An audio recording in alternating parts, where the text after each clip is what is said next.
Hello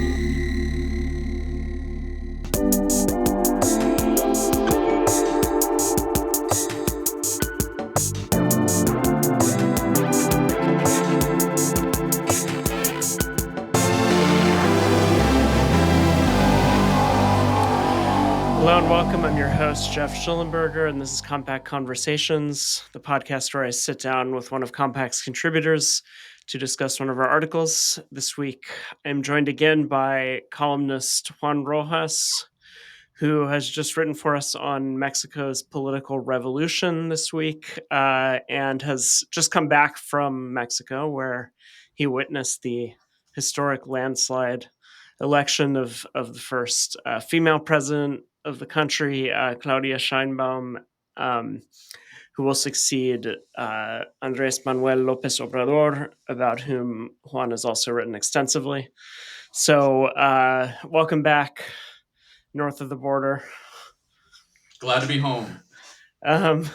So any just general observations about, being kind of on the ground there, how you found things, just experiences that stood out, conversations that stood out? Yeah, like even within Latin America, Mexico is just a bizarre country. Unfortunately, I was only in the capital. I had this romantic idea of going to Puebla and Veracruz or Oaxaca, but unfortunately, it didn't work out. And Mexico City is, I wouldn't say an opposite. No, I mean, the Morena ended up winning there by like more than 10 points. But if you combine the total of the opposition parties, it's pretty 50-50. And the historic center where I stayed, actually, the PAN won. So it's more, as they say over there, fifi, upper class, and less prone towards liking government. But it's odd because what you see over there, there's like progressives on both sides. There's like genuine progressives, like feminists and environmentalists within like the governing coalition, and the same in the opposition.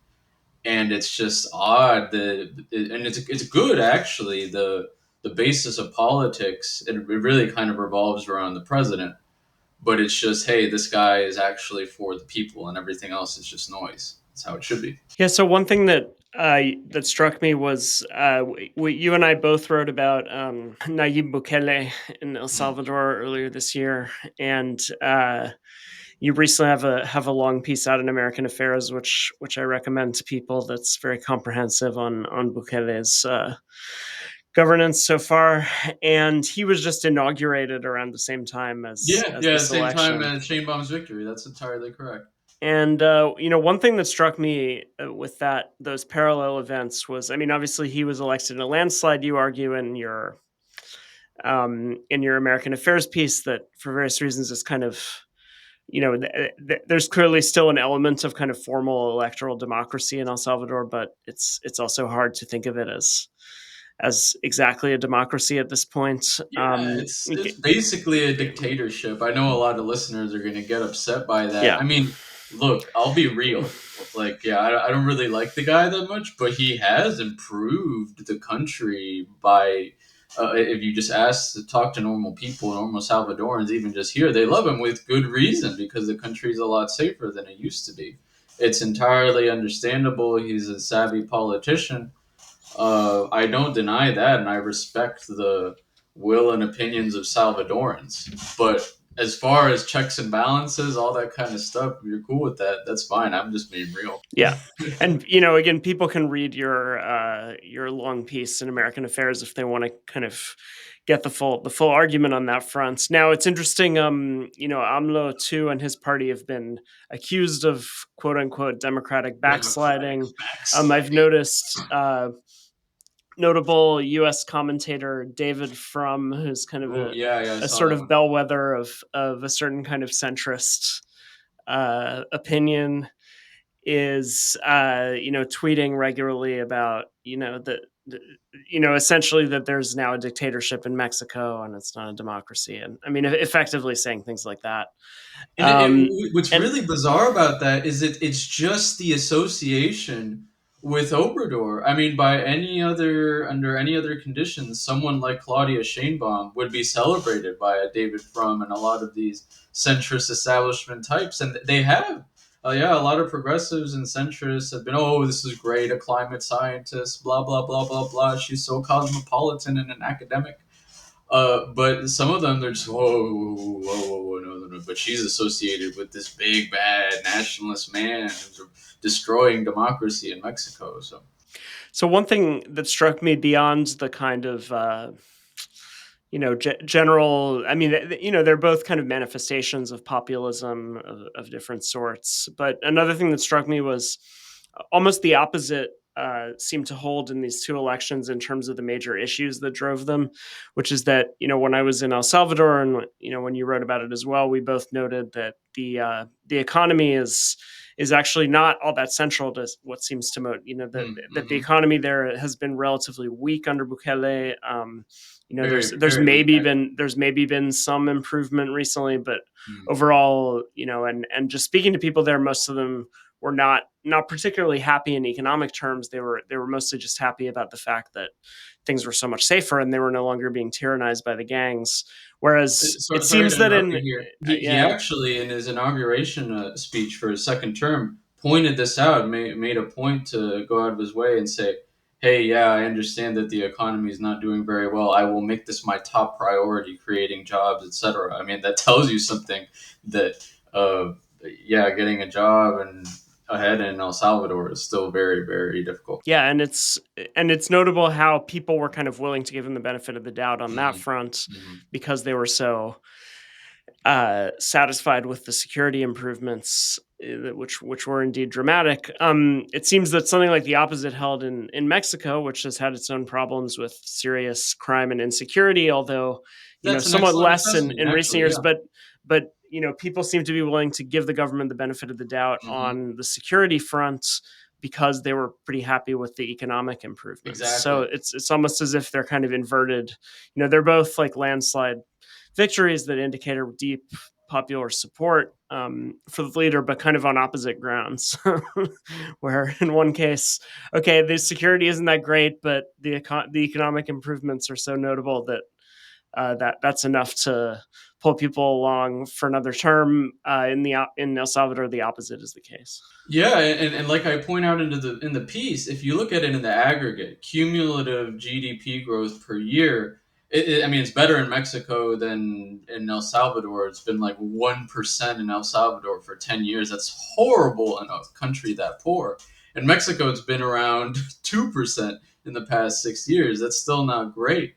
But what's just completely remarkable, I've never seen anything like this studying a whole lot of countries, is that with that limited growth, the government has been able to raise wages by an absurd amount. My calculations gave 35% in 6 years. This is ridiculous. And, you know, the AMLO has this just kind of libertarian bent almost, and which is funny because libertarians hate his guts, but he's actually cut down on the state in a drastic kind of way in certain areas, cut funding for specific agencies. In some aspects, has actually led to worse outcomes.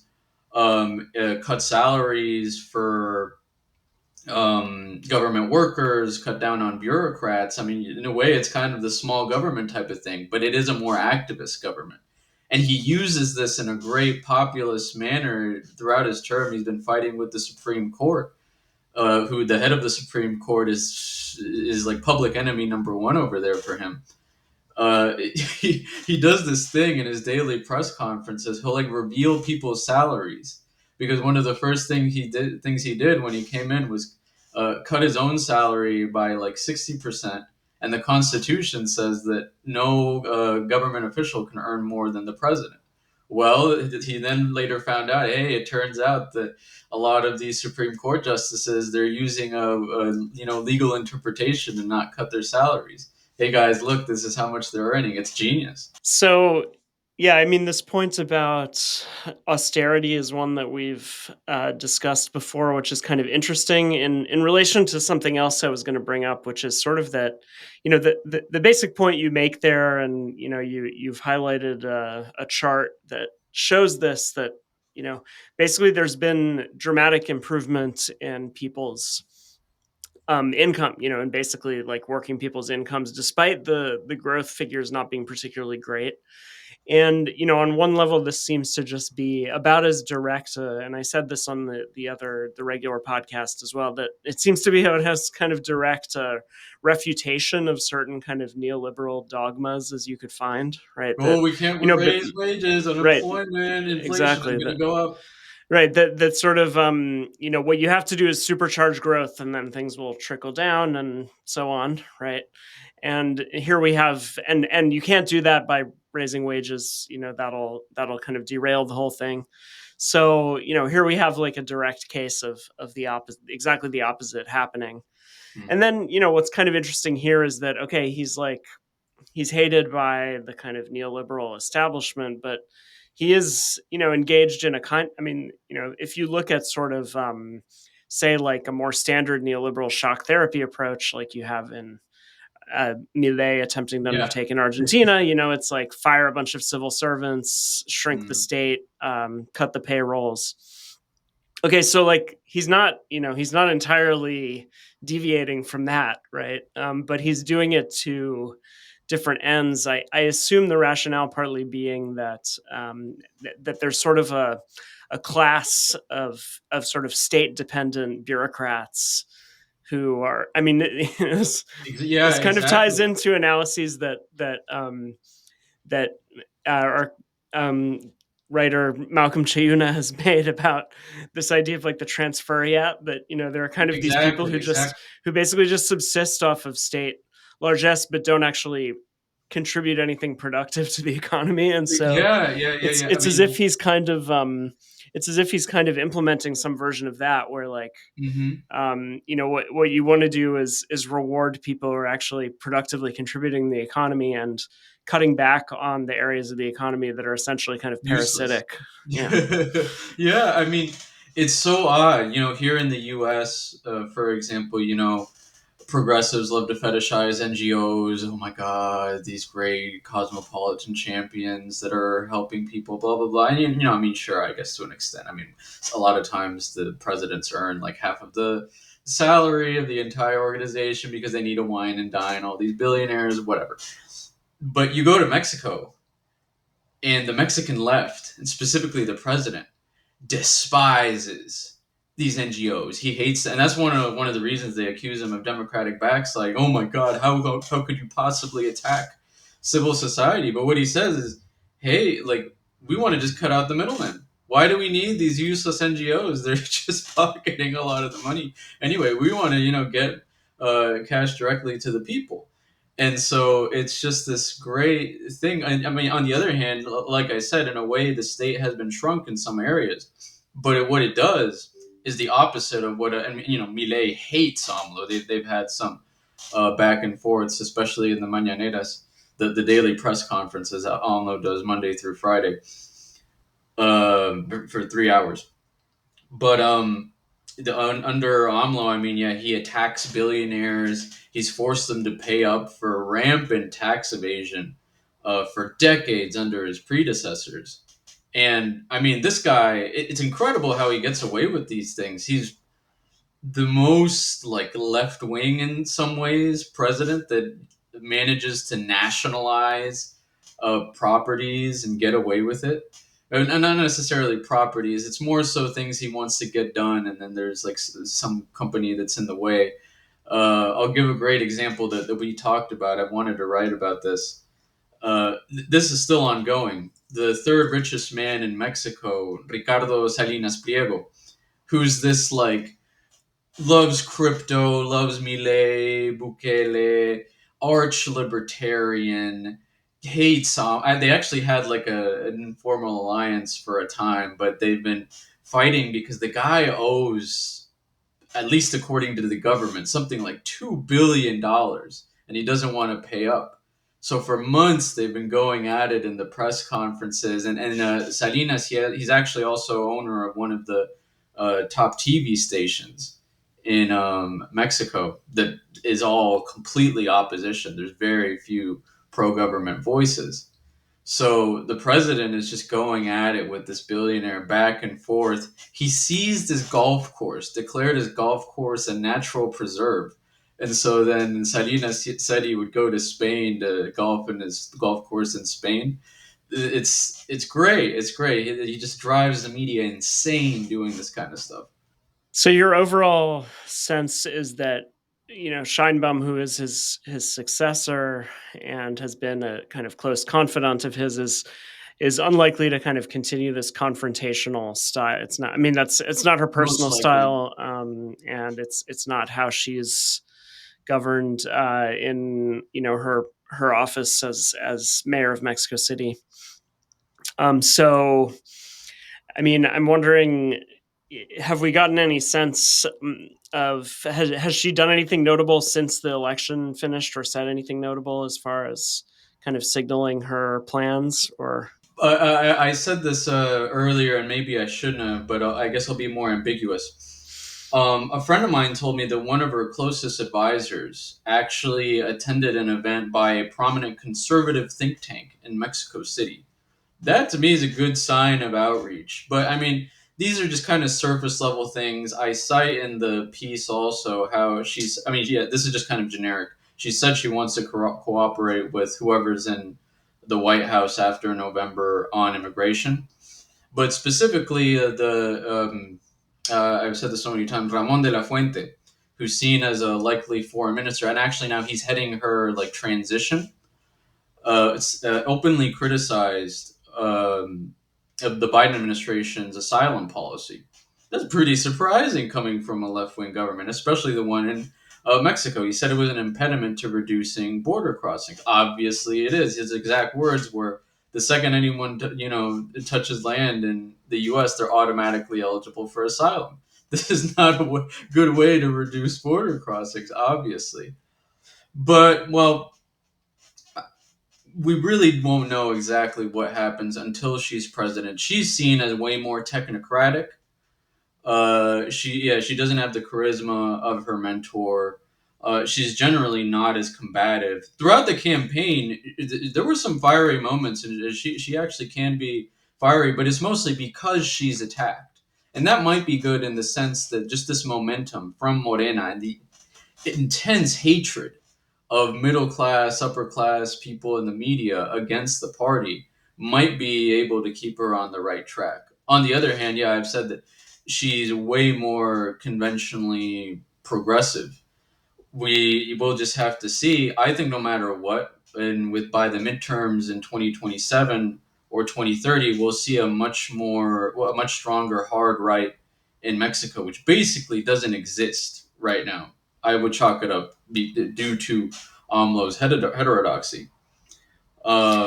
If she goes in a like really a kind of woke progressive direction, really hard on an energy transition against the needs of the Mexican people, I could see, yeah, her becoming very unpopular, maybe losing control of some of her coalition.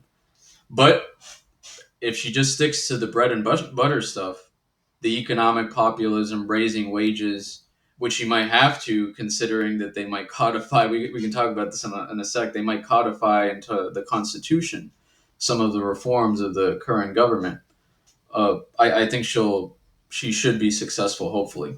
yeah, I mean, going to that point about social conservatism, I mean, it is really notable the way that the three candidates were all kind of more or less socially progressive Yeah, to varying degrees, and that on the other hand, the figure who seems to most embody a kind of social conservatism is AMLO actually. yeah, So yeah. what's At kind least of in I mean relative terms compared to them, yeah. it's quite interesting in relation to Latin America just historically having a traditional socially conservative right tied to the Catholic Church, and in some ways that just really being weakened and no longer. I mean, it's notable if you look at the major right wing figures. I mean, there are a few exceptions like Cast in Chile, who seems to Mm, be a kind of arch Catholic. mm. But you have figures like Millet, who's clearly kind of He's pretending. Yeah, yeah, he's sort of he's pretending. I mean, and Bukele as well is kind of Yeah, unclear. He does he I mean, he'll kind of do all these sort of family values messages with his yeah. very attractive family and all that, Uh-huh. Uh-huh. but he doesn't have the old he doesn't and he was of course raised in a Muslim family by a Yeah, Muslim yeah, father yeah, as well, actually. right, which is kind That's of a great interesting. point. But Uh-huh. so he doesn't really have the sort of old school it's as if none of these people have like the old school kind of Latin American social conservatism that you once saw as like the one of the main basically you had the social forces of the right, which were sort of socially culturally conservative and aligned with the Catholic Church, and then you had basically the oligarchy, which was sort of economically conservative and defending its interests. And it does seem like you've just had this bizarre fragmentation of the political panorama where you have like some redoubts of a kind of conservative social and religious conservatism like spread out across the spectrum and like not really attached in particular to any one portion of it, Yeah, which yeah. I suppose partly has to do with like the Catholic Church is weaker. There's all this Protestantism now. Although the There that Catholic Church yeah is interestingly, the Protestantism hasn't taken off as much in Mexico compared, for instance, to Central America, where a lot of these countries either are now plurality evangelical, or in Costa Rica, Guatemala, Honduras, El Salvador, or are projected to soon be majority evangelical. Mexico is overwhelmingly Catholic, but it's also did not pretend Catholic. I mean, even in Mexico City, which is a very cosmopolitan place, you'll see like these shrines, the Virgin of Guadalupe. I mean, it's also a cultural thing, but people are very, very Catholic. And you leave Mexico City, go and especially to the south, these rural areas, and people are very religious, and that's also a part of AMLO's success. I mean, he's seen as just not look as not just looking out for the material interests of the working class, because that's actually also his base. An interesting data point is that poverty has gone down around 5 million people, more than 5 million people actually, because the reading was taken from 2022, uh, were lifted out of poverty during the sexennial, the 6 year term. But extreme poverty actually increased slightly. And it's because instead of using these means tested programs, as neoliberals would want, he's shifted to universal programs that give money to everyone, including even middle and upper class people that don't need it. Which it's funny too. Progressives will then criticize this, which is odd because they're the ones that supposedly have always advocated for universal programs. This is a point my friend Jesus Hermosillo has made. Um, AMLO, he's not like a really like hard dogmatic conservatism. It's more accurate to say he's just kind of a traditionalist or espouses a popular conservatism. He's very moralistic. He likes to use religious rhetoric about tradition. He talks about the family. It's great stuff, and it's stuff that things that really appeal to the people. I love to use this example. They want a constitution. They don't just want to ban vapes. They want to constitutionally ban them. They want to have an amendment that makes it illegal to vape. I just imagine AMLO just going out of the National Palace one day, just seeing these hooligans in Mexico City using these vapes. What is this? What are they putting into their bodies? I do not know what this is, but whatever it is, it can't be good. We need to get rid of this. yeah that is quite amazing. Does that seem likely to go through, or is it It's very this is key. It's very possible. So in the beginning of the year, they had this list, and I should have pulled it up because there's so many I can't remember.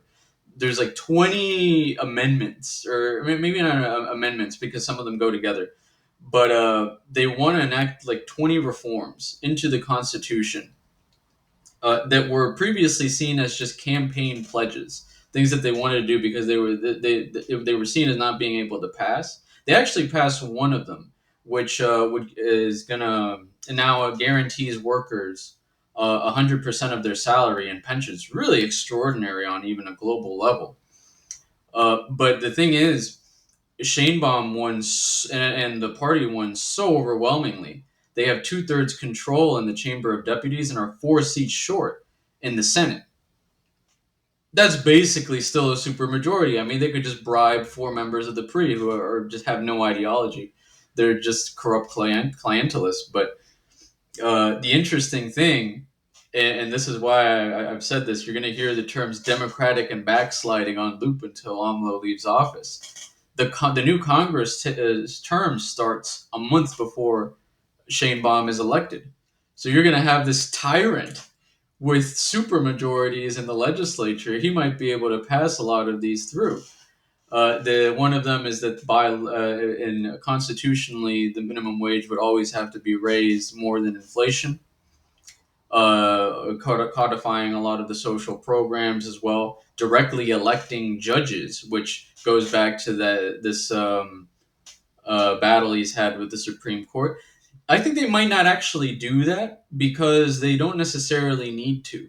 I mean, Shane Baum has 6 years. They only need one more justice, and they'll have a majority on the court. Inevitably, they're going to have a majority within the next 6 years. Um, the one with vapes also includes, like banning some other drugs. Fentanyl and other stuff. There's so many I can't keep track of it all. I should have pulled that up, but So, I mean, yeah, this thing about the Supreme Court is interesting in that it's yeah,